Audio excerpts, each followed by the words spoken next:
Welcome back, listening, watching audience. We are now in the fire horse year, right, Kevin? It So is it's the fresh- era of the fire horse. You've almost missed this podcast twice in one day. Yeah.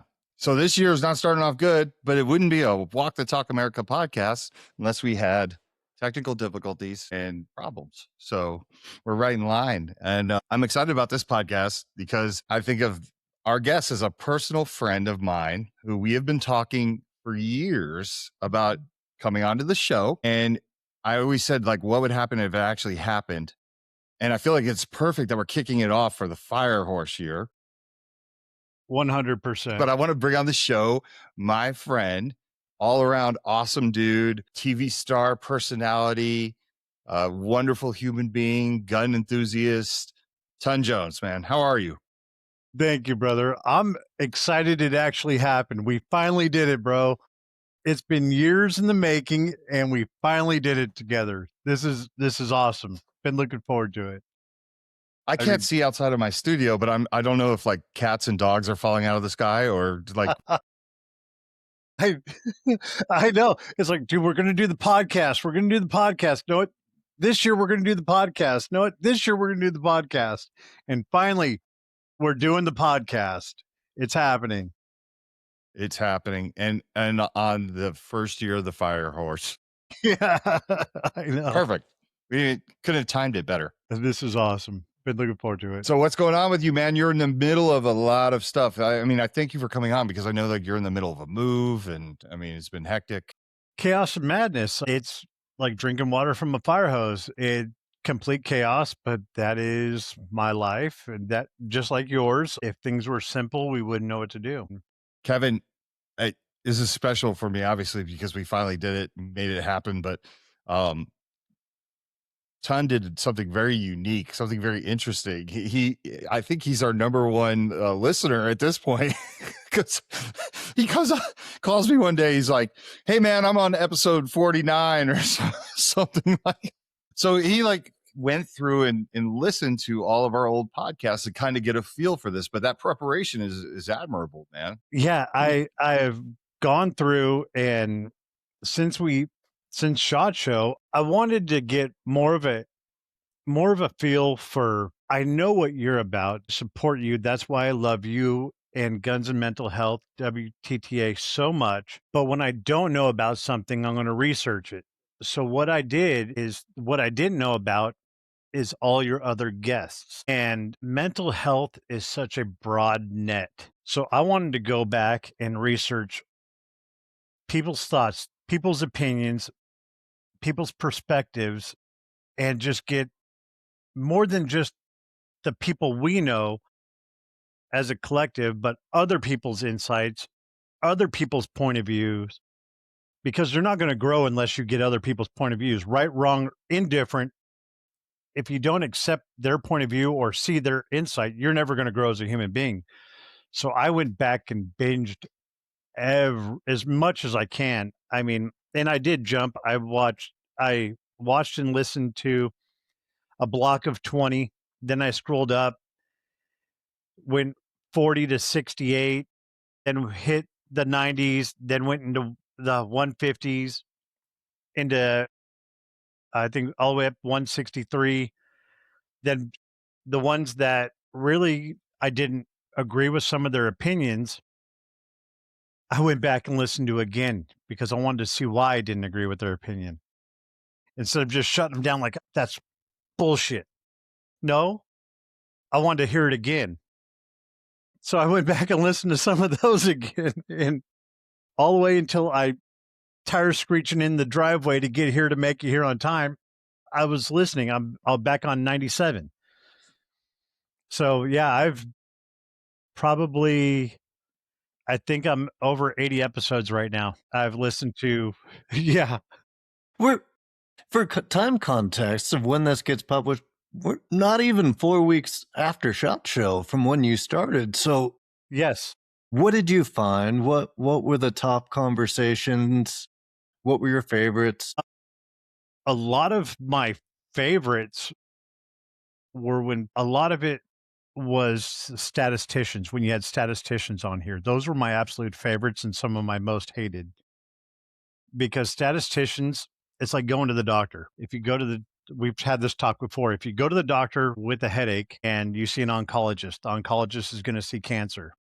You see a podiatrist, the podiatrist is going to tell you it's diet. No matter what the specialty doctor you go to see for the same ailment, that doctor is going to find something in their wheelhouse to make it about their specialty. And that's what I found out with statisticians is whatever they're researching, they're going to find it majority of the time to fit their statistics. And it was baffling to me, which sent me down another rabbit hole about suicide. I was like, okay, poor Michael, I was calling him left and right. I felt so bad because guns and mental health, if you look it up, it says firearms are the number one cause of suicide. But I was like, why? Why is that? It's not the number one cause. It's the number one most effective way of suicide. What is the most, statistically speaking, I went and pulled up, what is the most common way that people attempt to commit suicide? Narcotics, poisoning, drug overdose. But it also has one of the least effective ways. Then it took me down another rabbit hole to figure out what is the most reported and non-reported. The least reported way of labeling a suicide death is by drug overdose. If to be labeled a drug overdose, it has to fit so much criteria that even on the CDC's website, they don't like labeling it a drug overdose. And it says on there specifically, it actually tells you that they do not like labeling it. I had to send poor Michael. I feel so bad for him because I was sending him all this crap. It tells you that if it doesn't meet 4 different criterias of a drug overdose, even if the crime scene investigator, the coroner, has proof for a CDC recording, they're not going to record it. And I was like, okay, so let's take all the drug overdoses out of there, all the jumping, all the hanging, all the gassing out. What is the easiest way to determine a suicide? The easiest one is from firearms because the evidence is there. It's irrefutable.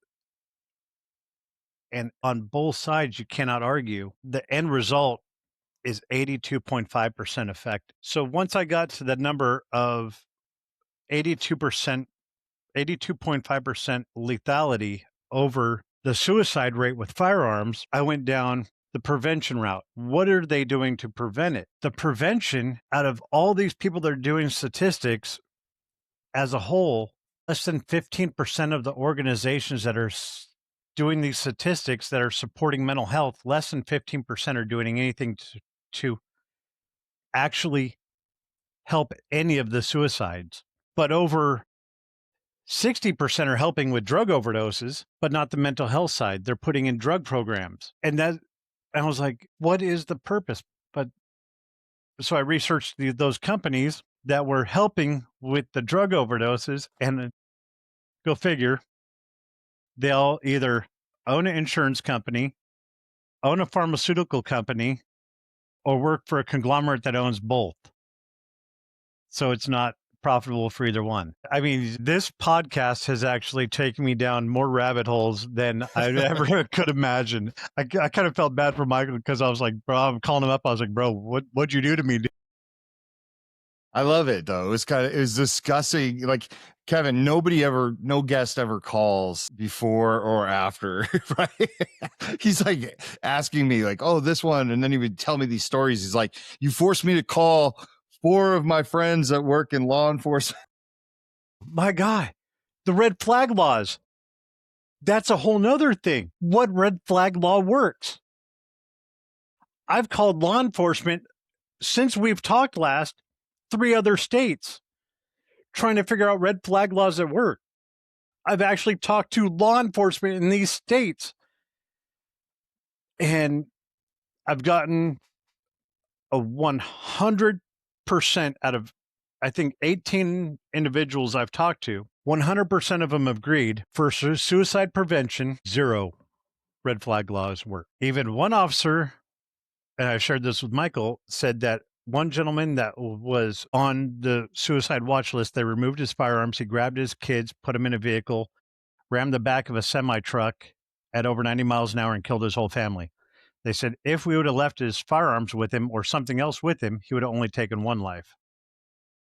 Now the family's gone. So that red flag law killed the family instead of one. He said, as law enforcement, he knew deep down in his heart that their actions pushed him over the edge. He said he was more stable before we went in, forced their way in, and removed everything from the house. Their actions pushed him over the edge, and they know that they caused that individual to go above and beyond to the death. And I was like, I said, I know it's a real shitty thing to say, but how does that make you feel? He's like, I have to live with that the rest of my life. That knowing our actions, our legal actions that our government put us in caused a death, and me doing my job legally has caused a death. I was like, oh, that's a tough one to swallow. Yeah. What? So, like for me, like violating someone's Second Amendment right, I'm always going to struggle with that. But like one of the reasons why I think red flag laws, and I've said this before, is a big slap in the face, is that it really doesn't care about the particular individual, right? It's not saying, hey, Mike, like you don't seem to be doing so well. Like, let's remove you from everything in the house. Let's get you help, right? It's not Exactly. take the knives, the medication, take the garage door off. There's no real end to it. It's like, let me take this one thing that you could do damage with that has, obviously people have a feeling about, an emotional feeling about, and let's Yeah. get that out of there, but nothing else. Yeah. It's like, I'm going to stop you from being fat by taking your fork. What common sense is that? That's like the dumbest shit I've ever heard. We're not fixing the problem.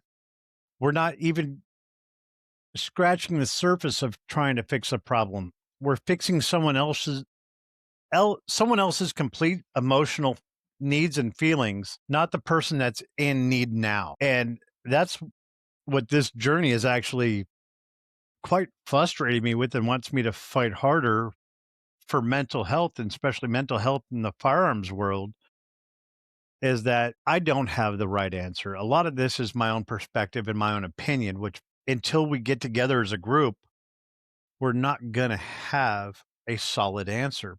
But it takes a community to get together to come and to start moving forward.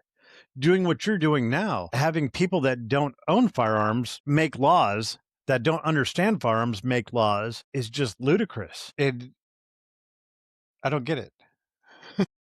Yeah, it seems like the system was designed to, they were gotten into a room and prevent a mass shooting or a mass tragedy. And that was the solution they came up with, but didn't think of all the unintended consequences. And to give people in healthcare and researchers their flowers, when Mike says if someone's not right enough to have their firearm, I don't think they should have access to their car keys, all those. And they not usually not in agreement, but it seems like we targeted one horrific instant, tried to reduce those, and now we're creating all these unintended consequences and need to figure out a better way to come about. And it's encouraging that the research community and others involved are coming to get perspectives of Walk the Talk America and others, and seeing, okay, you guys did a survey and 50% of gun owners said they wouldn't seek help because of ERPOs in your state.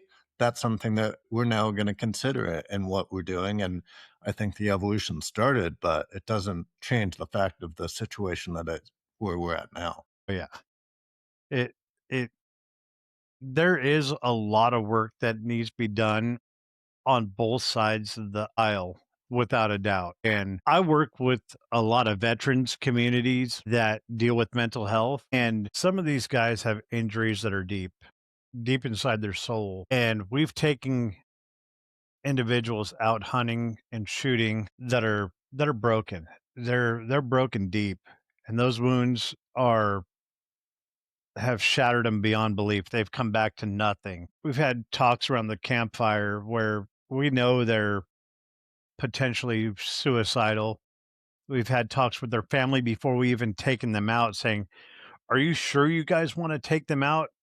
there's a serious risk to themselves. And over 90% of the time, it's yes, without a doubt. A lot of times we have the perspective that a person that is contemplating suicide, especially for that long, is a lot of times they're already dead inside. Their demons are just carrying them side by side, getting them through life. If they have a reason to be reborn with a little bit of humanity in them, and it's us that do it by taking them out hunting, fishing, having a campfire, and showing them some camaraderie, hell yeah, we're going to do it. We're going to take that chance. We're not going to let a brother just die there by not supporting him. And we've had one of the guys 2 years ago that I was sitting in a hunting blind next to him, and I could tell that he was just I'm not gonna lie, I was a little sketched out. I'm like, "All right, his family warned me, everybody warned me. We're in a hunting blind, sunset broke," and you could tell he was fidgeting. You know that moment where you could tell the world is just not right with this dude, and this axis buck came and crossed out there, and all of a sudden, you could just see it in his face. He unchambered the rifle, sat back, and just busted out in tears. And I was like, "Hey, bro, you okay?" And he just reached over and gave me a hug. He's like, "I needed this." He's like, "I fully intended to come out here and blow my brains out." I said, "I got you, bro. We're here." He's like, "And I know my family told you this." I said, "Yeah." He's on, "You still took the risk?" I said, "Bro, you served our country. You're the reason I can come out and do this every day." I said, "I didn't serve our country. The most I can do is come and help you and those who did."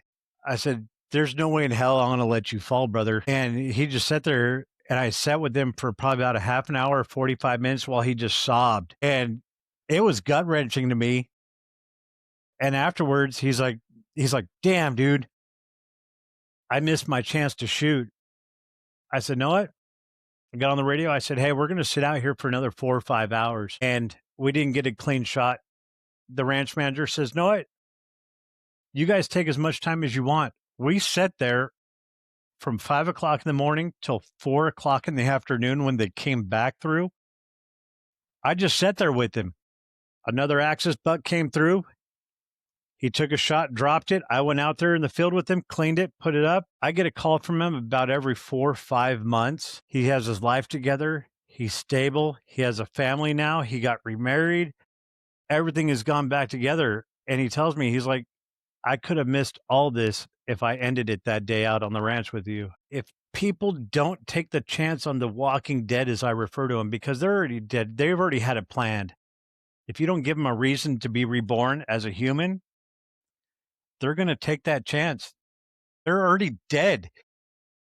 They're just looking for a way out. Give them a chance to be reborn and be a human again. If not, they're going to find a way out. It doesn't take a firearm. They're going to find a way. Everybody says where there's a will or there's a way. Yeah, it works both ways. They're going to find a way. It doesn't take a firearm. They're going to find a knife. They're going to find a bridge. They're going to find a car, a closed garage.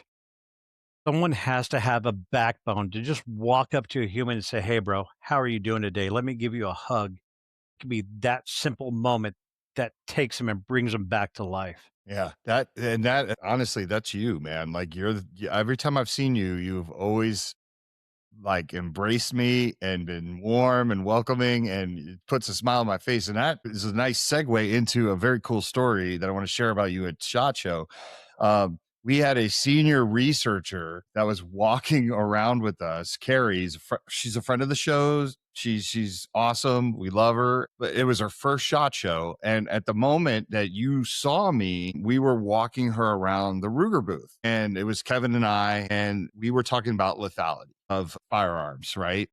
And Carrie was kind of saying like some guns are more lethal than other guns, and I'm like, well, yes and no, but basically no. You know, how many bullets does it take to actually kill someone? But I wasn't conveying the message, right? And Kevin, jump in if I'm telling this wrong. But Ton comes up at the perfect moment. And I love it too, because Ton just doesn't, you know what I mean? Like he's coming up, he's all tatted. He's like, "What's up, hey?" You know, everybody's hugging. And it was a perfect time for me to like pass it over to you.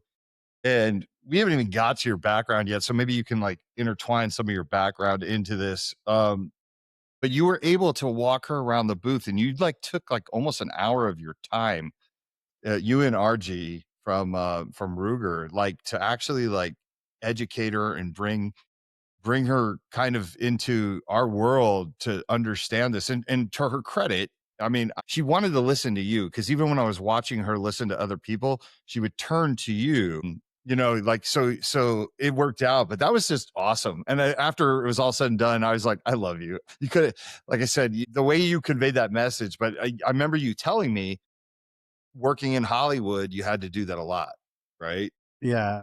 I started out in the film and television industry really early as a wildlife animal handler. Started working in film and television in 1996. Worked on TV shows such as Man vs. Wild, Shark Week. I hosted Auction Hunters. I was a stunt man.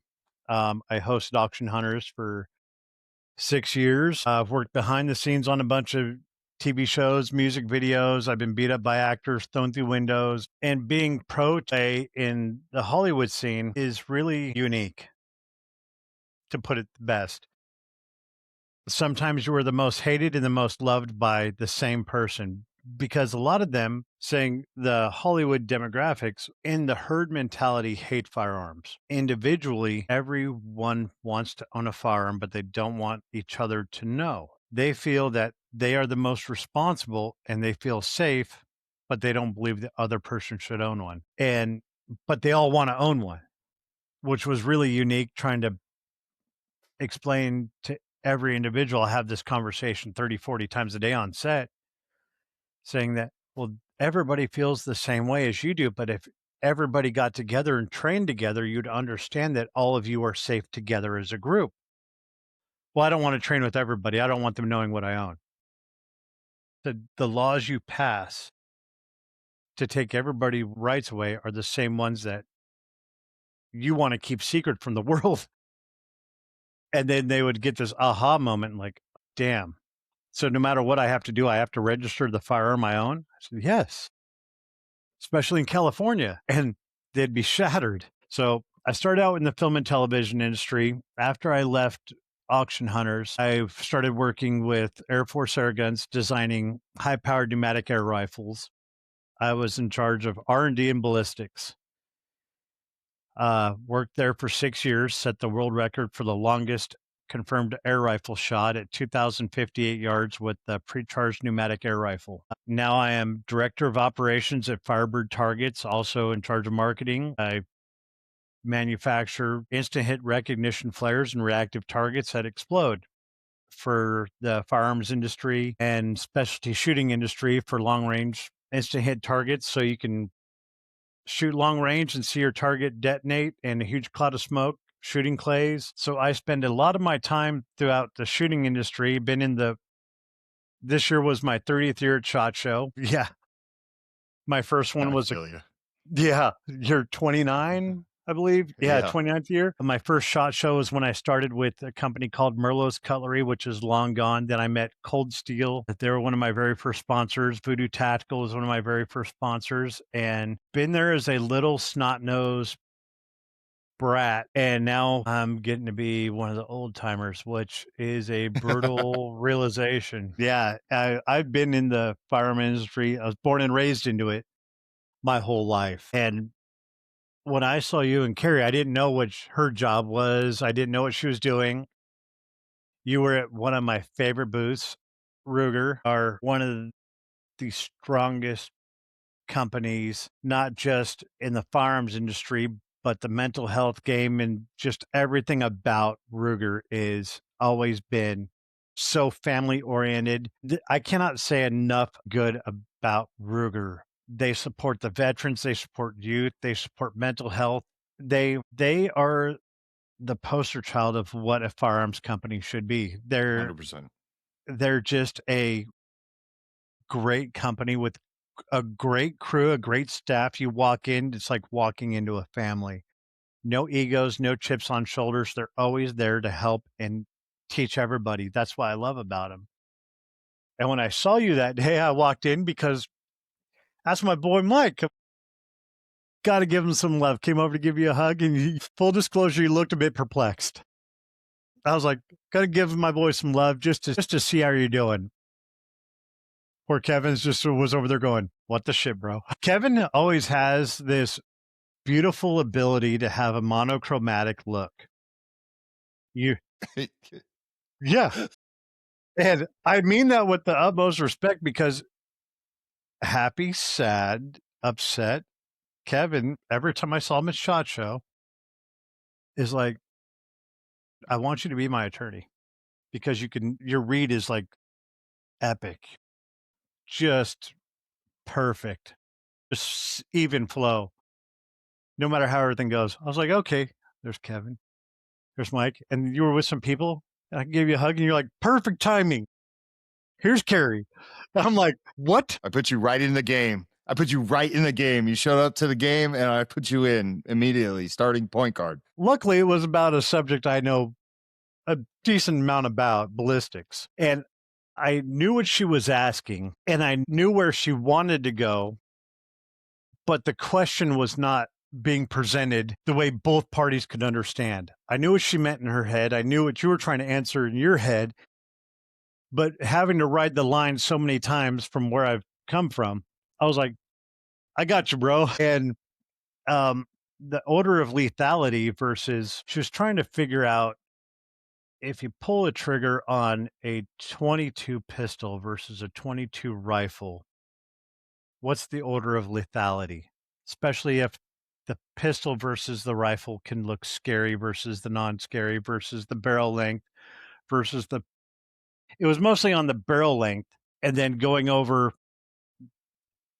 the accuracy versus the energy at impact. And how far Kevin was standing away. Yeah, I kind of felt bad for Kevin, because he was our theoretical target at distance. But no, you are the skinniest of us, bro. We're easy targets. I mean, there's a lot more meat jelly on us than you. You could turn sideways and everybody's missing you. I turned sideways and you're still hitting a barn, bro. Sorry. Eat a cheeseburger. Come on, eat something, Kevin. Yeah, feed that tapeworm. But with what she was trying to get over is, let's say, for argument's sakes, at 100 yards, the pistol round is going to shed a lot more velocity versus a rifle because of the length of barrel. Yes, but getting her to the point of understanding at point of impact, it's still lethal. The damage is not going to be the same. The accuracy, you're probably going to have a tumbling projectile depending on the round, if it's a subsonic, a short, the powder charge, what kind of match ammo versus other ammo, depending on, then especially if you take it out to 150, the tumbling of a projectile, everything else, everything involved. But the end result is still death. And then it clicked, it worked. And it's the damage versus lethality portion of the conversation came in. And then we got to go in and look at other firearms that were there on display. But getting to that point, it took a little bit. And that's what the conversations need to happen, where some people have to take, because you have to know how and who and where to talk to people at certain times, because sometimes it is not easy. It is really not easy, because Mike, you know 100% what you're talking about, and Carrie knows exactly what she's talking about. But when the questions and the answers don't meet, but even though it's the same question and answer, you have to find a different way around the fence to get to the same answer and question. And I just happened to hit there at the right time. It was just luck. Right. Yeah. I mean, yeah, to her credit though, like, that was one of the beautiful things about having her there. Right. And it takes a lot of guts, I think, for someone from the research field to actually like walk into that whole room, because just like we have all these preconceived notions about researchers or people in behavioral health, they have that about us, right? That we're not going to be welcoming. And it was like the perfect storm of greatness. Like you walking up, her being with us being in Ruger, like all the nice things you said about Ruger, which is completely true. And just the fact that both you and RG bent over backwards to like take the time to walk her through everything and every different caliber. And, you know, I always call them not a dumb question moment, right? Like any Yeah. question you ask, like we're here to answer. And yeah, I couldn't thank you enough. Like, you know, we barely Bro, got a chance to talk before you had to keep running, you know what I mean? But I was just like, you know, it helped. And she wrote a beautiful you know, she had a beautiful post on her LinkedIn page about how welcoming the firearms industry is. And I think other researchers will read that and understand that we're not this boogeyman or these like unreasonable people that won't sit down and have a conversation to educate, you know, where we can. It's, and in the end, we might not agree on the end solution to solve gun violence, but you know, we can have healthy debate, and who knows what can lead from that, right? Like beautiful relationships. percent. Yeah, Carrie was an absolute delight. I mean, that was probably one of the highlights of my SHOT Show this year, was getting to spend time with you and her in the Ruger booth. And actually, let's be real, after this many SHOT Shows, it all kind of blends together. And to get a moment, just a fraction of a moment, a sliver in time to spend someone, even she is a very knowledgeable, really amazing human being.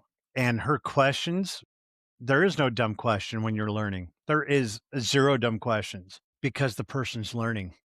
And if a person feels they're dumb, that person is ignorant for feeling that way. Eh, So her questions, I enjoyed answering everything. When she would look back to see my thoughts on something, I was like, dude, I'm there for her 100% right now. My purpose in life at that moment was to be there to support anything she needed, you needed at that moment, because we're not going to progress any further if someone's not there to help. And there's going to be disagreements on the way. That's part of growing. If everybody's a yes man, no one's going to learn anything. My grandpa used to say, you can be a follower your whole life, but know what you're going to see? A bunch of assholes. That's exactly it. Don't be a follower, stand beside and have a conversation. Yeah, it would have been really easy for really all parts to just check off the box. Carrie could have said she came to SHOT Show and not been vulnerable to ask questions that maybe she thought was dumb inside. It could have been easy for you to be like, oh, this is a researcher. I don't want to step into these waters. Yeah. It could have been easy from RG at the company booth to be like, ooh, maybe we don't want this at our booth. Go somewhere else. But instead, you guys all had a conversation and educated her. RG got to provide like Ruger standpoint of this is why from our manufacturer, this firearm versus this one. And you got to explain her question of lethality and the misconceptions in the media versus reality. Yeah, it was really good. That was, like I said, that was probably the highlight of my SHOT Show. Thanks to you. No, it was like I said, perfect timing. And I absolutely, like I said, the more I think we can extend the invitations to people in the research community, they're researching us. They're researching the thing we love, the tool that we love and we live by. So, you know, I want them to be as knowledgeable as possible and also put like a human face to this, right? Like people always say things like the gun lobby and the gun people. And I'm always like, I hate that because it's making us sound like some weird boogeyman, you know, or some stuffy guy in a suit who's not going to even know I was in a suit. Right. But like, you know, who's not going to listen and going to be like this stern, like right from a cold dead hands. And it's like she gets to meet you and you know, your background and you know, like I said, like I don't think we look well, we sort of do, I guess. I don't know, like the stereotypical guy in their head. I think more looks like a Duck Dynasty guy to them. You know what I mean? As Yeah. opposed to, you know, there's I some really even cool even people. in our community, we've had this discussion. I was outcast by our community for the first 10 years. I was like the bad juju for our community for over 10 years. They would look at me like, that's a stain on our community. Let's wipe him off for a long time. Let's be real. The 2A community can be some of the harshest people out there for our own, against ourselves. And once we quit the crap, and it's really tough. One of the hardest things is for both sides is cut the crap Everybody needs to have a conversation. Nothing's going to get fixed without having a conversation. It doesn't mean fold on everything. It doesn't mean give in on anything, but a problem doesn't get solved by not talking. A simple conversation, find out where everybody stands. If no one finds out where everybody stands, no one's going to know what the issue is. No one's going to know what the problem is, and no one's going to know how to fix anything if even something can or cannot be fixed. Conversations need to be had. Yeah. That's what I love about it too, is like now Carrie has your contact information. You know, it's one more person besides just Mike and Kevin that she could say, like, oh, well, I talked to this guy one time. Let's see what his thoughts are. You know what I mean? Yeah, especially when it comes to like if they're talking about something that might have to do with policy or so, it's like, let me reach out to somebody, see where that problem might be for that community, right? The 2A Second Amendment community. Yeah, I think more and more reaching out across the aisle and having the discussions, like you said, not compromising on how you feel about these things in the end. Like this crew on this call right now are always going to be against red flag laws. Like nothing's going to change our mind. No one's going to touch us and infect us. And, it's like, Yeah, but you can't move forward. We have our feelings about certain subjects. Other people have their feelings about certain subjects. How do we know what they feel if we don't have the conversation? How do they know how we feel if we don't have the conversation? We put in an email. Email has emails can be read different ways. I could read you the same block of words depending on the emotional state I am at that moment could be read two different ways.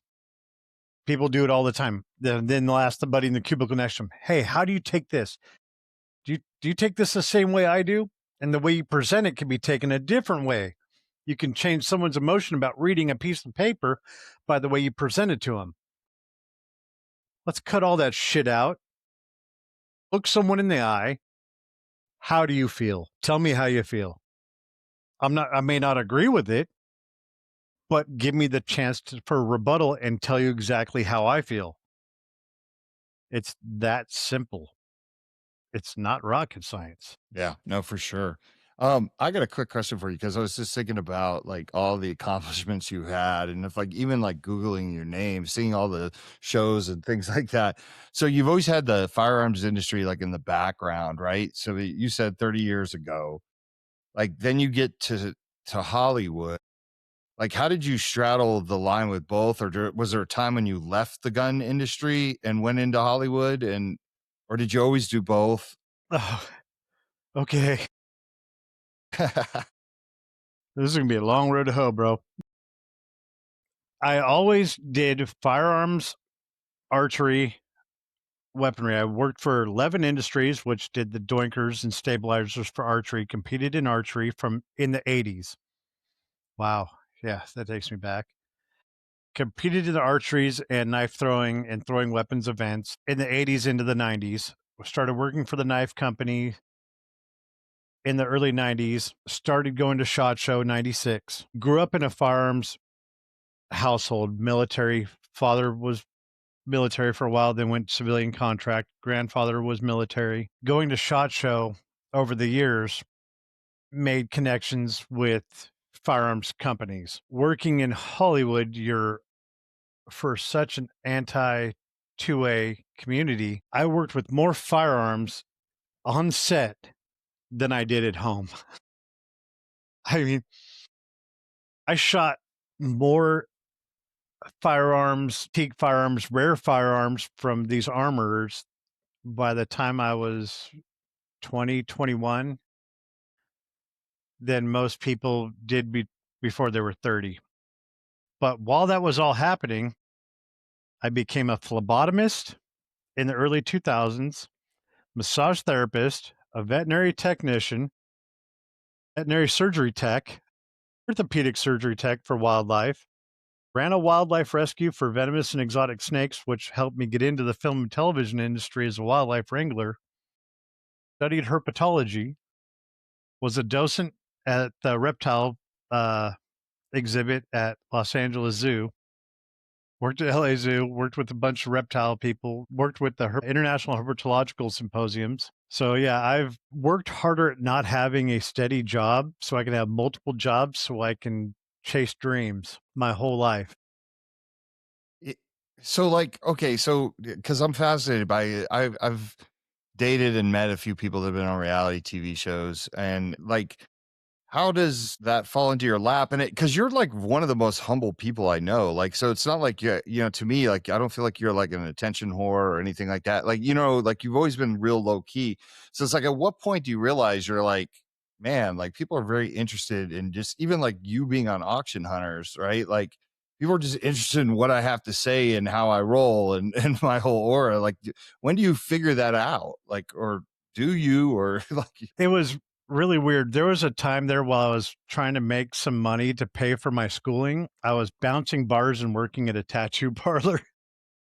which is totally on brand for you. That Yeah. looks like you would have done that too. So yeah, Yeah. go ahead. I worked at a place called Psycho City Tattoo for a long time. And I was repoing cars because you had to, by not having a legitimate real job growing up in the high desert, you have to have multiple jobs. So I worked at a tattoo parlor doing body piercing and modification while going to medical school and doing all this stuff because I didn't felt that I'm a free spirit. I'm going to do whatever the hell I want, but I got to have 5 different night jobs to pay for it all.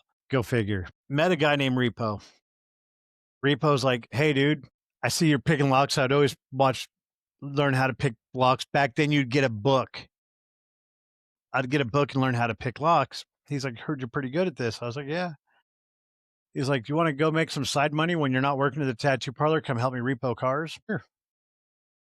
Started a repo cars firm. I couldn't afford a really nice car. My cars were breaking down. And he's like, dude, it's simple. Go to the auctions, pick a car, buy it at auction, run it for a few weeks, turn it back over to the auction back in the day when you could do this, then pick another car at auction. And I was doing that every couple months, just changing cars through the auction business. One day I was at the auction and the auctioneer's like, dude, why don't you come to one of our storage auctions? I was like, storage auction? He said something very interesting. He's like, it's like robbing a house, but legal. I was like, what do you mean? He was like, a household of crap.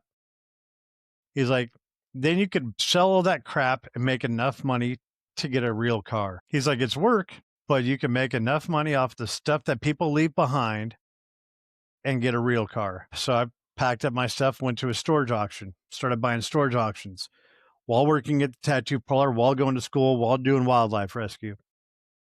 Started hitting these storage auctions. I was like, this is amazing. Buying up all this crap, taking it to swap meets, meeting all kinds of crazy people. Did that for years and kind of did it off and on just to I made good money. I'd pull about 97,000 a year doing storage auctions. As that was just a side hobby while doing all the other stuff, one day I was on set doing the wildlife thing, and one of the producers told me, he's like, hey, dude, I can't meet with you today about this wildlife show. I got to find some crazy bastard to do a storage show. I said, dude, meet with me today, and I'll take you to a storage auction tomorrow, and you can pick out some idiot. He leans forward, sets down his phone, and looks up to me. He's like, I just found my idiot. I was like, what do you mean? He's like, this. I said, what does this mean? He's like, you. I said, no, bro. I do wildlife and guns. He's like, but you do storage units, right? I said, yeah. He's like, you and your partner were making a TV show. I said, no. He's like, we'll make a deal. We'll run 8 episodes. If it hits, we're doing the auction show. If it flops, we're doing a wildlife show. I said, I don't have much choice. He's like, I can fire you right now and you're back to being unemployed. I said, all right, deal. Auction Hunters was a hit. Wow. That's crazy. Yeah. My life hasn't been normal by no means. It hasn't been easy at all, but you work in different ways than other people. How is mental health seen in the entertainment business? We talk about in the firearms of, oh, let's not talk about it. If people say, oh, we're struggling with mental health and that's going to be used against us. But is it an issue that everybody's trying to grip everywhere? This is going to be my last question. I got to head to dinner because Firehorse and scheduling, but I wanted to get this one in before I go. Mental health, depending on the age of the group you're in Hollywood is different. A lot of the younger generation use it as a crutch and a status. They use that as a badge of honor. They use it as a way to get another prescription. They use it as, I'm depressed. Give me attention, but don't give me attention. Look, but don't look. I need help, but don't want help. But give me help. Give me time off. It is really sad because they use it as the badge of honor as another disability. A lot of the people past their 30s, 35 and older, if they need it, they're serious and they will actually not flaunt it, say, "Hey, we're struggling, we're having an issue, give me a minute." Or they won't go and get a group of friends in a herd mentality. We're all depressed. That's the younger generation group. The older generation group will grab one or two people like, "Bro, I'm having some issues right now. I got some demons." And I've had that talk with a few of them, and it's a struggle because addiction is no joke.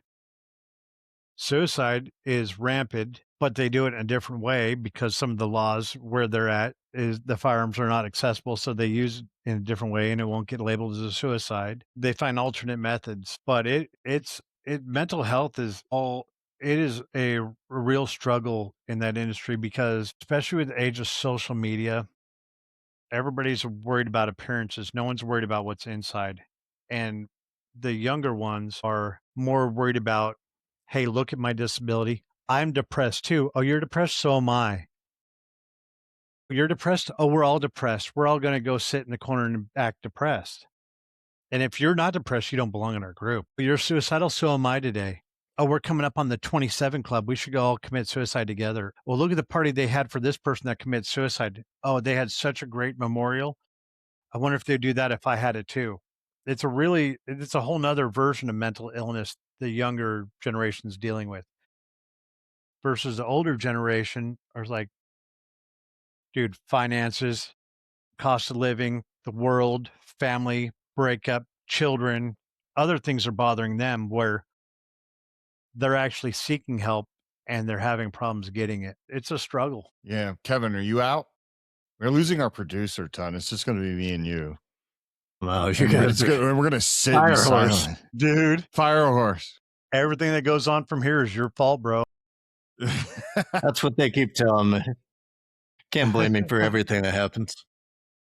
No, yes, we can. No, I appreciate what you said there because Jake Wiskerson, who's normally a co-host on the show as well, and he's a therapist, says a lot of people end up identifying themselves as their mental illness, right? And he's always trying to say, be careful with that because it's like, if you break your arm, you're not broken arm the rest of your life, right? Like my name's Mike and my arm was broken when I was 14. You like learn to, grow out of that and get past it once you're healed, and you should be able to heal up here too. And what I find is funny because when he said it, I never realized, oh my God, like I am surrounded by people that have made their mental illness their identity. And Yeah. it's crazy because you can find who really wants to change and then who wants to stay stuck in problem, right? Like Yes. I want to get to solution, but some people can't let that go. And sometimes I see it, and I'm very sympathetic to people that battle mental illness, but sometimes I'm like, man, like that person is almost using their mental illness as an excuse to do really bad shit. Or, hey, don't blame me because I had an episode yesterday, but it was my bipolar disorder. And it's like, yes, there's going to be some of that, but at some point you have to kind of try to get stuck on solution, get it out of stuck on problem, Exactly. And that's one of the biggest flags for me is going down this mental health rabbit hole that one of the many that you sent me down while researching this was what it all can be considered a mental health issue, but at what level of mental health issue is it? Is it someone that has now experienced 2 days of depression and realize that if they stay depressed, they can milk the system for their own advantage, and they can make other people feel sorry for them, and they're getting this negative attention. They're thriving and feeding off of this negative attention, so they're going to be that negative attention. But it's still attention. Want right or wrong, they want attention, whether it's positive or negative. All they want is attention. But they found the easiest way is, I'm disabled because I'm depressed, or I am this. No, you are not that. You are who you are, and you're suffering from something. I'm Ton Jones. I'm not a the feeling I am feeling that day. That is not me. I'm still Ton Jones, but today I'm happy, I'm sad, I'm depressed, I'm whatever I am that day.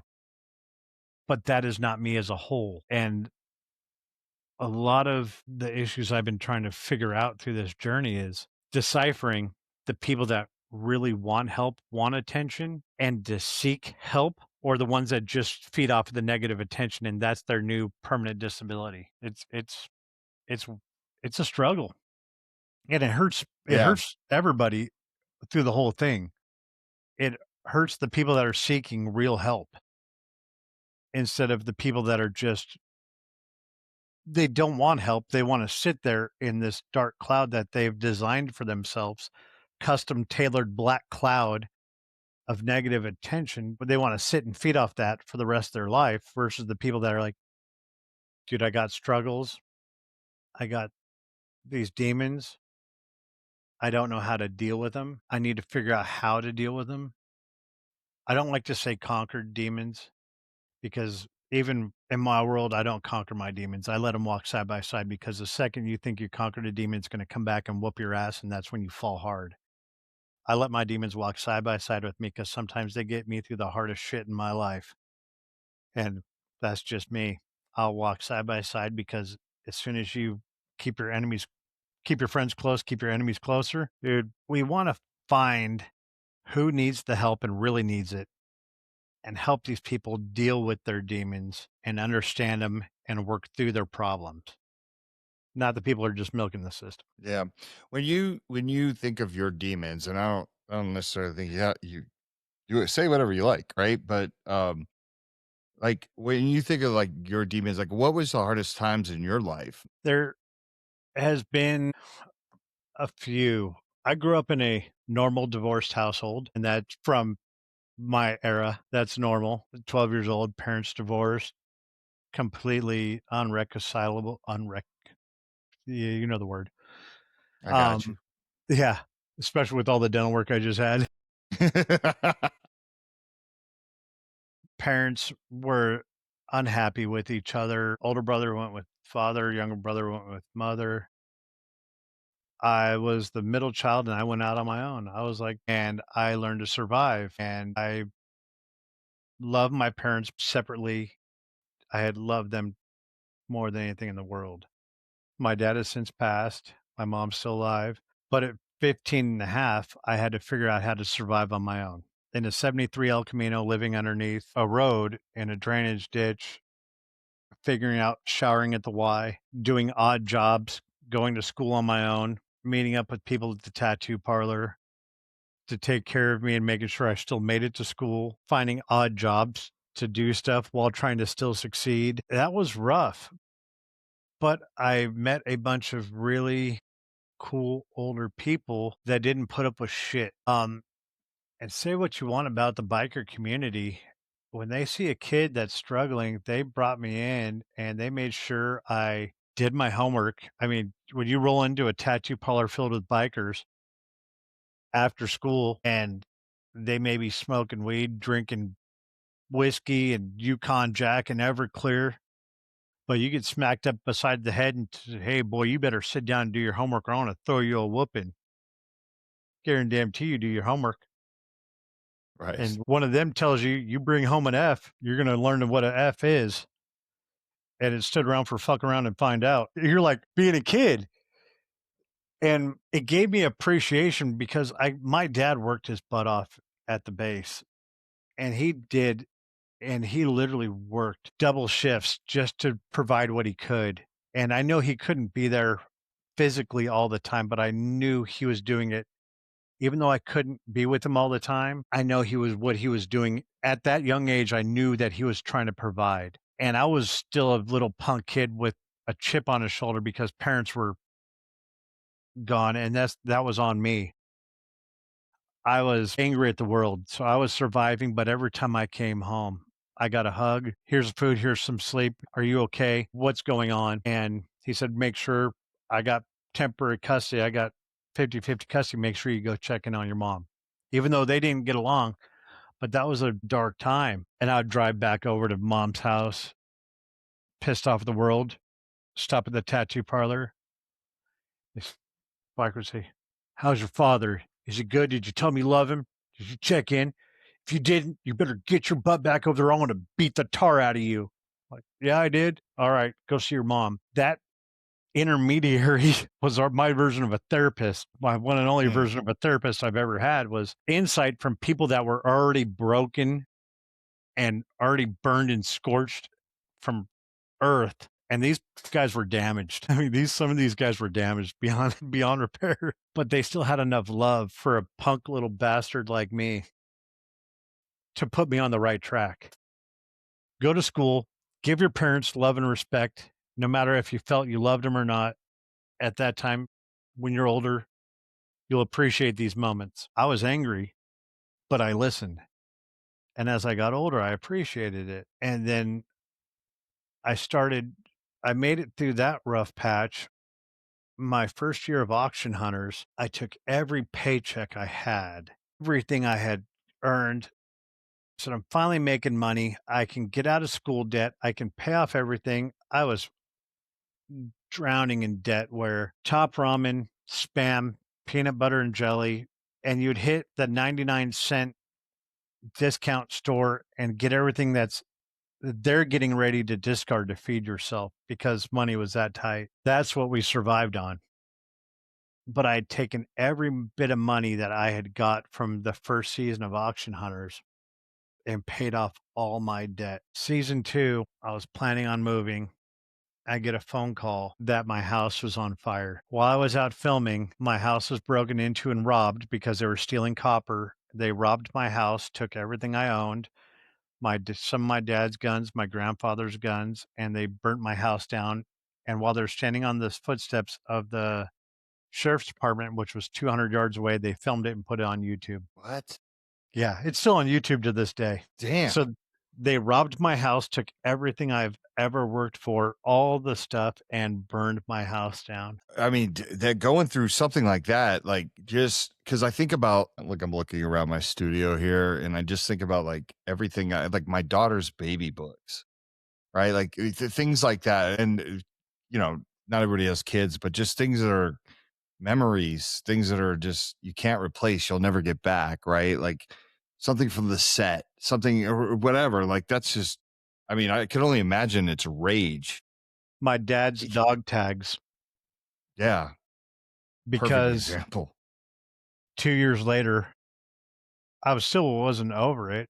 They'd taken everything, and I mean, they videotaped it, and I got a call from the fire department while I was on set, and they said, "Ton, your house is on fire." And I get on the phone. I said, "What's left?" He said, "Nothing's left." He said, "We're on the roof trying to extinguish it." I said, "If nothing's left, get the fuck off the roof. I don't want you to hurt yourself." He's like, "What about the building?" I said, "Dude," I said, "get off my fucking house and let it burn." Excuse the language, but I was like, "Dude, he said, "Your house was robbed and we found stuff everywhere, but your house is fully engulfed." I've grew up with half the guys that are firefighters. I said, "The last thing I can live with is the fact that you tried to put out a house fire that everything is gone from. It's fully engulfed." I said, "Get off my roof and let it burn." He said, "Do you have homeowner's insurance?" I said, "I couldn't afford it." I said, "Dude," I said, "everything's gone. I'll start over." I said, "Just let it go." And I hear him over his loudspeaker. He says, "Clear out, let it go." And the next day it was up on YouTube. I got to watch them, and I watched the firefighter on the phone with me. And the guy was sitting on the front steps of the sheriff's department, which was 200 yards away. So they had time to rob my house, time to set it on fire and film it. And They gutted it, stole everything. My dad's dog tags, his rifles, his shotguns, couple of my grandpa's shotguns that were from the 30s.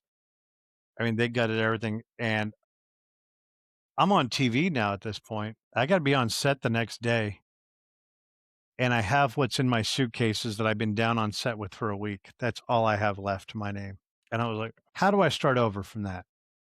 Right. And all I could think about was, well, I could dwell on this, or this is gonna be the easiest move ever. Rage, there was a lot of rage. I said, "I can go get drunk. I can go get pissed, drunk, angry, and do something stupid, or I can pull it together and game plan." I have a hotel down in LA that for filming because it wasn't safe to drive 4 hours each direction to film. Talked to the arson investigator. He's like, "Yeah, you got robbed and burned." I said, "Okay." I said, "Well, let me know if there's anything else you can do." Turned around, drove back down to LA, got to my hotel, and lived there for almost 260 days. I had nothing and saved up enough money again after filming to buy a little itty bitty rundown house in the middle of the desert and spend the next 3 years saving up to rebuild it. And I rebuilt everything. Instead of being angry and pissed off at the world, I took that energy and rebuilt from the ground up and started life over again. I mean, dude, that's a hell of a story. And to be able to not be angry at that, I mean, did you ever get any closure with who or why? I mean, it almost seems personal, like when they're filming it to put it up, you know? It really did feel personal. I tried to get help from the sheriff's department in Palmdale, California. All they did was send me a letter every month if you want your firearms back, if we find them, fill out this paper, fill out this paper, fill out this paper. I did for like 3 years. Every month filled out that paper and helps to get it back. One day, one of the officers I was turning in, he's all, even if you fill out that paperwork, we're not going to give you them back. It was used in the crime. Mm. I said, but they were my father's. They're my property. He's like, it's California. You're LA County. He's like, the odds of getting it back. He's like, play the lottery, kid. Don't be stupid. And that was a few years after it happened. And that was the breaking point for me when I was probably at my lowest, because a week later I went to SHOT Show. I was at Range Day, Media Day, 2015, filming with the TV show, filming with Nissan Titan. They're releasing their diesel Titan that year. Film crew everywhere. My dad calls up, says, "Hey boy, you see anything cool there?" Said, "No, Dad, just filming, doing this stuff." He would call in just to see if there's anything new and new guns. I said, "No, just everything's kind of the usual, just filming." He's like, "All right, just want to tell you I love you. Going to take your stepmom out for lunch. Going to go comb my hair so I don't look like a slob." And we just had a good laugh. He's like, "All right." He's like, "Make sure you call me when you get done and you're back to your hotel room." I said, "All right, Dad, I love you." I said, "I'll talk to you in a bit." Hung up the phone. 45 minutes later, my brother, who's a stepbrother, who's a paramedic in Sierra Vista, calls me. Worst words ever. "Dad coded." And I'm like, "What did you say?"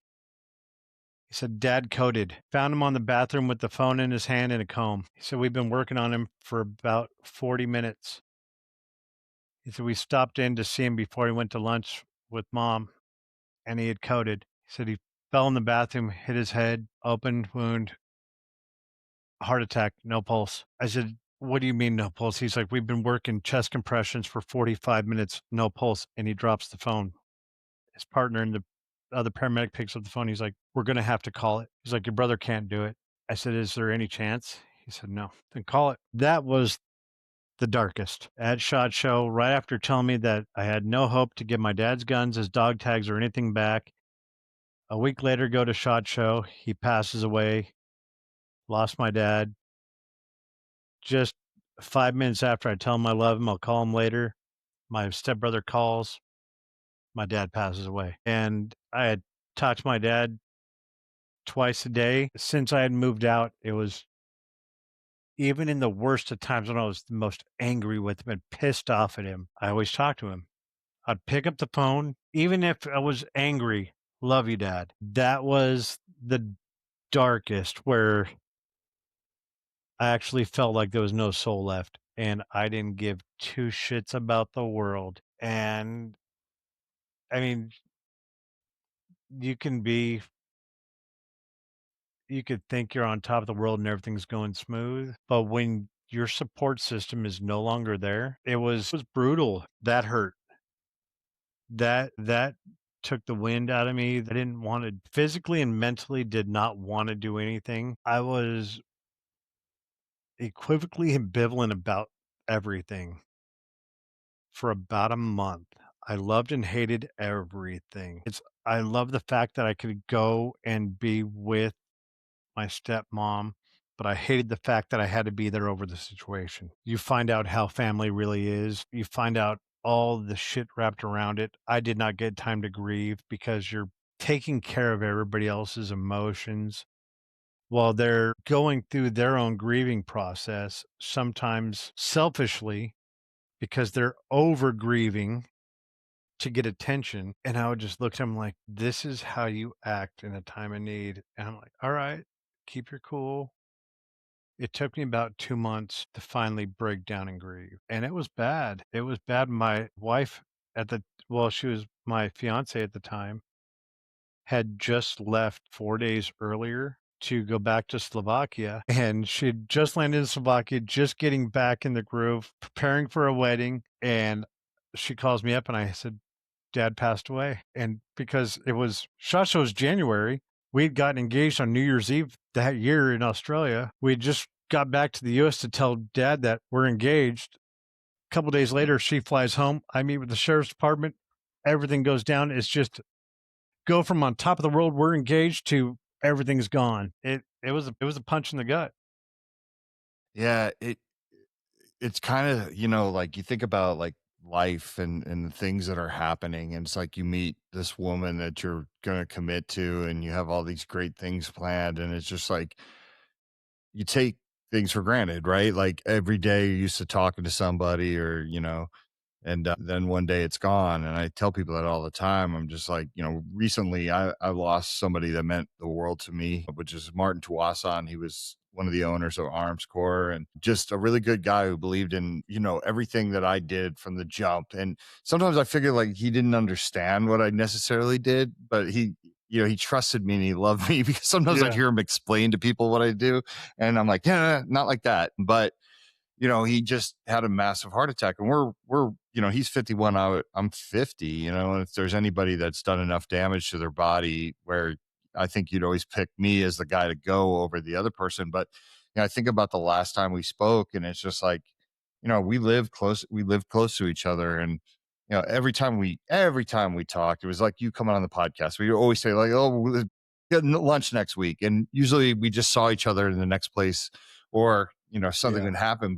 um it's the grieving process. And it's like, if you're a caring person, if I think you're like me, I'm more concerned for other people than myself. And sometimes I have to remember, like, yeah, you have to go through it too, like.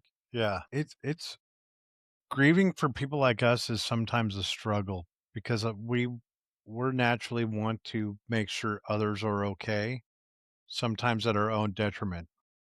And Yeah, it's not healthy for us. It really isn't. And it can be brutal. Yeah. yeah, That helping people could be addictive. I mean, like, sometimes it's how yeah. you take your mind off of something, you know what I mean? Yeah.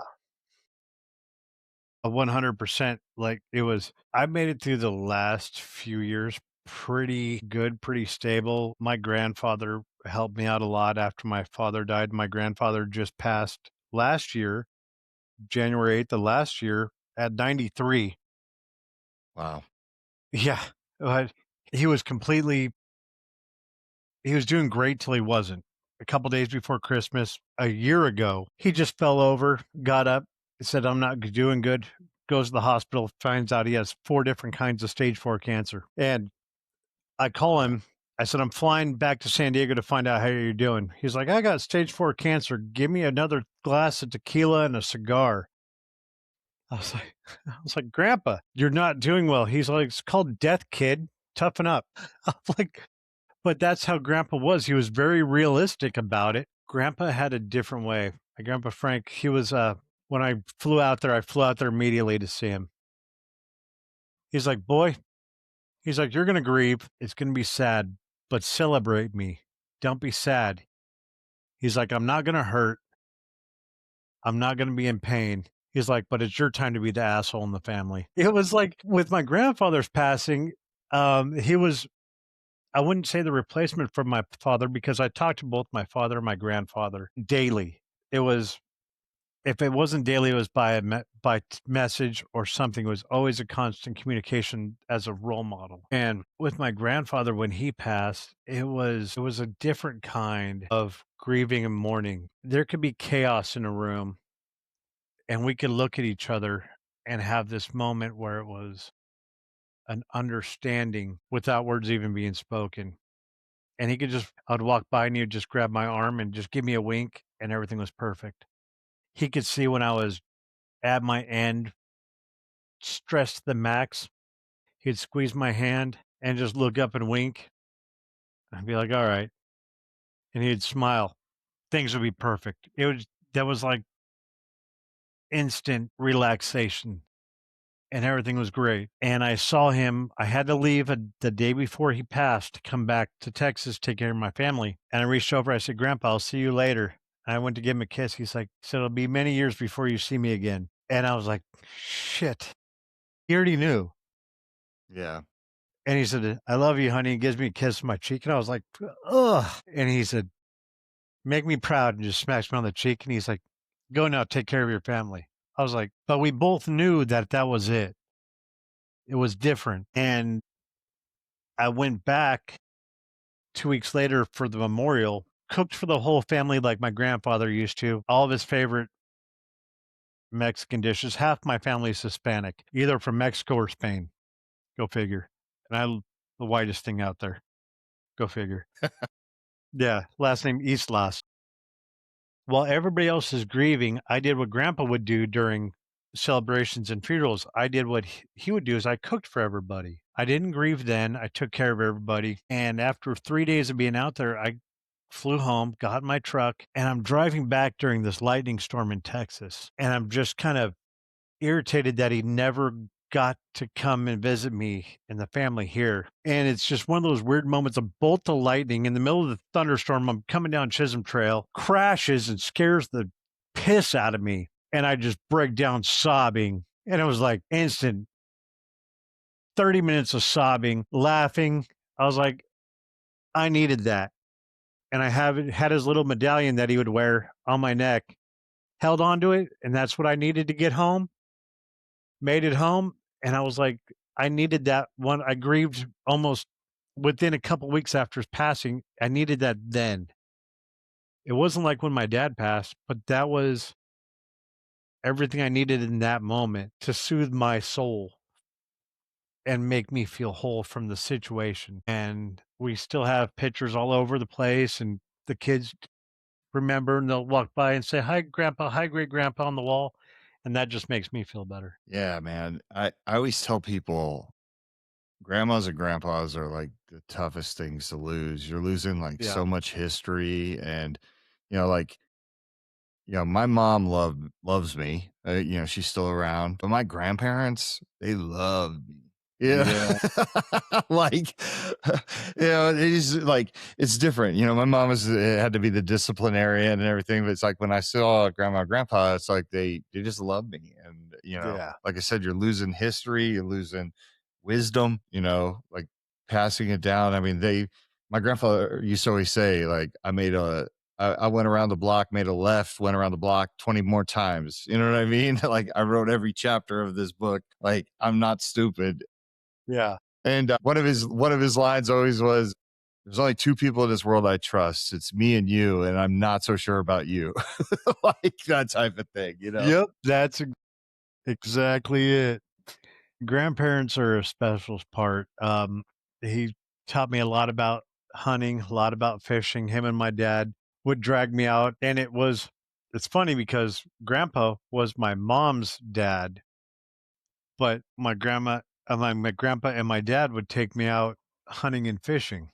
because they were Mm, living in Southern California where we did all my hunting and fishing. And they taught me a lot about firearm safety. Everything outdoors came from those two. And my dad's father taught me when we go up to Idaho and Oregon, would teach me a lot of stuff. But the majority of it, the fundamentals came from those two gentlemen. And I wouldn't be where I'm at today without them. The knowledge that came from them, the school of hard knocks that come from them, like the M1 thumb that came from them. You learn that the M1 Grand slams hard on your thumb if you don't pay attention. And the stuff like hurts, kid, don't it? Bet you won't do that again. Yeah. right. it all the cooking, the love for outdoors, the camping, everything came from those two. Firearm safety, my God, they were huge on firearm safety. And it started out with a wooden gun, a hand carved wooden gun. You point that wooden gun in the wrong direction, you're getting smacked. Right. It wasn't, you shouldn't do that. No, it was a backhand. You learned the hard way back in the day, and you learned quick. I owe a lot to those two men, and it's amazing. I mean, you just saying like what you just said, I just think about like, how as an industry or community, we're so misunderstood over firearms because everyone always thinks it's about like being like overly macho and I have guns and all this stuff. It's like think about what you just said, like the bonding and the history you have over firearms with your family. It's something that brought you guys together and made you closer, that to this day like is still in your head. And like you just said, the firearm safety aspect of it, right? Like people don't realize like we are responsible as a community. The majority of us, yeah, you know what I mean? Like 100%. Before I was allowed to go hunting, before I was allowed to go out, we started with the Benjamin Sheridan Silver Streak 20 caliber pump air rifle. And it was with both my grandpas. We would just take an old pull top oil can and they would set it out in the field and you would start 5 feet back and you'd have to shoot it 10 times and you'd have to hit it 10 times. And if you missed, you'd have to start over and you'd have to do that till you can hit it at about 40. Once you did that, it would take my other Grandpa Jones would take a big fat marshmallow up in Oregon and he would take it, toss it in the stock pond. And you'd have to hit the marshmallows float in the stock pond. And then if you hit the marshmallow floating in the stock pond, you'd take his foot and tap the water and teach you patience and timing. And once you could finally hit that floating marshmallow, he'd take you out rabbit hunt. And when you go rabbit hunting, you go out with the shotgun, the 20 gauge, and you'd go out and get your first rabbit. He would teach you how to clean it, skin it, and then we'd go back into Grandma Jones's kitchen. We'd cook it and we'd have it for dinner. Then he would take that pelt, he would clean it off, start tanning it, and he would tan it over however long it was, and he would make something out of the skin. It was usually something for Grandma Jones, tan the hide, so he'd have a rabbit skin pelt. And I remember that was a kind of a rite of passage. And then once you got your first rabbit, he'd take you out dove, quail, or pheasant hunting. You had to work your way up to go deer hunt. And that was the same way. And then Grandpa Jones would tell Grandpa Frank, the boys did good. You could take either the oldest boy or the younger boy, or you could take the middle boy out hunting. Or they sucked this year, they didn't do good, you can't take them hunting this year. And we'd be devastated because it would be 6 months to a year before we got to go back up and shooting with Grandpa Jones before we can come back and go dove, quail, or pheasant hunting or chucker hunting with Grandpa Frank. So it was both families getting together to teach the youth how to hunt. When we get back with Grandpa Frank, we'd have to be able to take the shotgun down, take it apart. We had to clean it. We had to oil it. We had to lube it. We had to know all the parts and we had to care for it and store it. Then we'd have to go buck hay, clean stalls to go get our hunting license. Hey, they're not paying for it. Money's tight. You'd have to earn chores to pay for a hunting license. We had to do chores to pay for a fishing license. We gladly did it. It was a rite of passage. We learned all this stuff. We're not, it's the preconceived notion we're just a bunch of wackos that go into any store, buy a bunch of guns and go crazy, whoo, shoot up in the air. No, there's so much responsibility. When I went with my father to buy my first firearm, I was, man, I turned 18. I'm going to go get me a shotgun so I can have my own bird hunting gun. My dad said, all right, perfect. I said, did you save up enough money? I said, yes, I did. He said, perfect. Let's go get you a safe. I was like, crap. So I didn't save up enough money. He said, no, you didn't. He just had this shit eating grin. And I remember to this day, I was like, all right, we ran down to the hardware store. And I was like, he's like, you can buy the cheap one that'll hold 4 guns. You can buy the big one, it'll hold all your personal items. All right. So I went back to work. About a month and a half later, I came back and bought the big Canon safe. I was like, and that's another thing. That's one of the thing they stole. They stole my first Canon safe out of that house. And that was the one me and my dad picked out together. I got the big Canon safe. And I was like, man, but that was another learning experience. I went with the thought in my head that I'm going to go get a gun. I saved up enough money for this Remington 870 shotgun. And I had a role model there to tell me right off the bat, you got enough money, boy? Yes, I do, Dad. He said, nope. Where's your safe? And I was like deflated, but I knew he was right. So we went and bought a safe first. And it took me another couple months and I saved up. I worked my butt off to get enough money to get a shotgun before opening bird season. So the lessons I learned are a lot different than what the outside of the 2A community think we are. There's a lot that goes on in the teaching firearm safety, responsible gun ownership, responsible storage, aftercare of your firearms. There's so much that I learned before I even purchased my first firearm. Such valuable knowledge that came into becoming a responsible gun owner before I even purchased.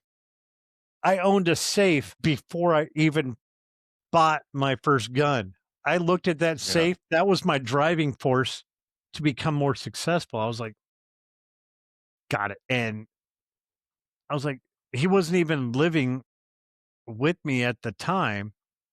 I was in that little crap hole house and he would come visit me at my new little crap hole house that I barely could afford to see that this little 1 bedroom, 1 bathroom with a living room that was part of the kitchen, but it was mine. And right there in the part of the living room kitchen, that blocked part of the bathroom door was my safe. I was like, centerpiece. I didn't invite friends over because they'd have to step over my bed to get to the kitchen and everything else. It was that's how small this place was. But I did it right. And that's all the stuff I learned from the family as 2 families that even going through the divorce, the grandparents were there to still teach the kids, even as into my teens. We're both there to make sure I was doing shit right. I love that story has a Canon safe in it too. Not, because I always love when people bring up supporters of Walk the Talk America without even knowing. Like Canon has been really good to Walk the Talk America, and yeah. So it's just like I love it. And it's funny because I tell people, and I love Canon safes. I have no deal with them. They're absolutely one of my favorite safes. I own a Canon. I need to get more, but Canon is one of the few companies, I don't know them personally. I love their safes for many reasons. The high quality, they're affordable. They didn't go out and screw the end user. And if I didn't know anything else about them, that's enough to know that I support them. I have purchased, I'm on my 3rd or 4th Canon safe, and I'm going to be getting, I think, 2 or 3 more just because the new house, it's not set up the way I need to. So I'm teaching my kids firearm safety. I'm a diehard Canon safe fan. And when new gun owners come into the industry, I send them immediately to Canon Safe. That's what I started out on, and because of their quality and their price point, I push them like crazy just because their product is amazing, their price point is amazing, and I've been to, as you know by now, hundreds of thousands of gun shows where not every company has those morals. Yeah, I'll have to introduce you to Jesse and the guys over there. Really good people, especially next time I see you at a show and they're at the same show. But I had a quick question for you. We're getting up on time, so I got two more questions for you. But one, I what when you made it on television, right? Yeah. What was the reaction of like your grandfather and your dad? I mean, they had to have been super proud, right? It was quite amazing. At first I didn't tell either one of them that I was on TV, and my grandfather was quite amusing. I get a phone call, I'm on set, and my grandfather calls and I ring, and just like every day, I tell everybody to stop. I said, "My grandpa's calling," and they know to be quiet. I said, "Hey, grandpa, love you. What are you doing, grandpa?" And he's like, "Honey, boy, someone like you's on TV right now." And I hit it on speakerphone. I said, "Yeah, grandpa, that's me. Are you sure?" I said, "Yeah, grandpa, that's me."